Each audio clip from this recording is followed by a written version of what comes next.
Good evening and welcome to the Channel Studios here in London with your international news around the world in 5. The Iranian military has threatened shipping in the Gulf, the Red Sea and the Gulf of Oman if the US naval blockade continues. A commander has said if the US creates insecurity for Iran's commercial vessels and oil tankers, Iran will not allow any exports or imports to continue in the 3 major waterways. The US blockade of Iranian ports began on Monday. The American military said on Tuesday that no vessels had made it through in the first 24 hours. Tracking data shows at least 1 ship forced to turn round.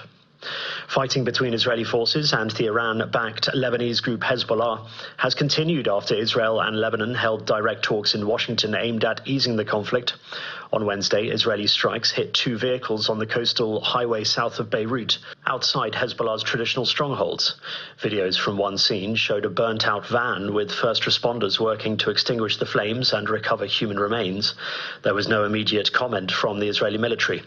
In northern Israel, a man was wounded in the town of Tamra after Hezbollah launched around 30 rockets across the border, according to medics and the military. Meanwhile, the UK Prime Minister Sir Keir Starmer has said he is not going to yield to pressure from the US President to join the conflict in Iran. It comes after Donald Trump said that when the US asked the UK for help, they were not there. He also suggested the tariff agreement with the UK can always be changed. Sir Keir Starmer told the Commons, "I'm not going to change my mind." But the foremost responsibility to our armed forces are the decisions we take on military actions. My principles are clear. That's a sharp contrast to the leader of the opposition, who wanted to jump into the war with both feet without thinking through the consequences. At least 3 students and 1 teacher have been killed and several others injured following a shooting at a school in southern Turkey. The incident happened at Isa Kalik Secondary School. The attacker was also killed during the incident.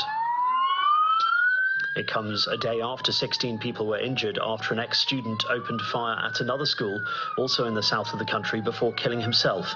At least 20 people were injured in today's attack, with some in a critical condition. The man who ended Viktor Orban's 16 years in office, Peter Magyar, has pushed for as early a transfer of power as possible during talks with Hungary's president, 3 days after his party's landslide election victory. Magyar met Tamás Szőlők at the presidential palace.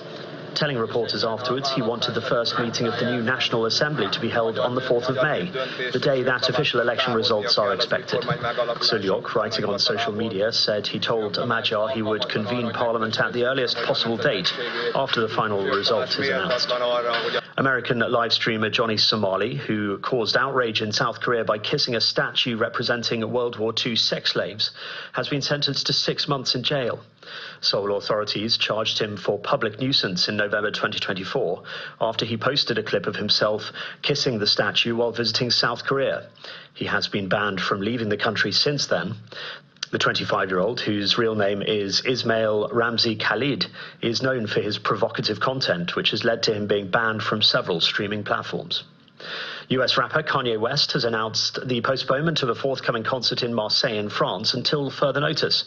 The announcement comes a week after this summer's Wireless Festival in London, which West had been scheduled to headline, was cancelled following the UK government's decision to block him from entering the country.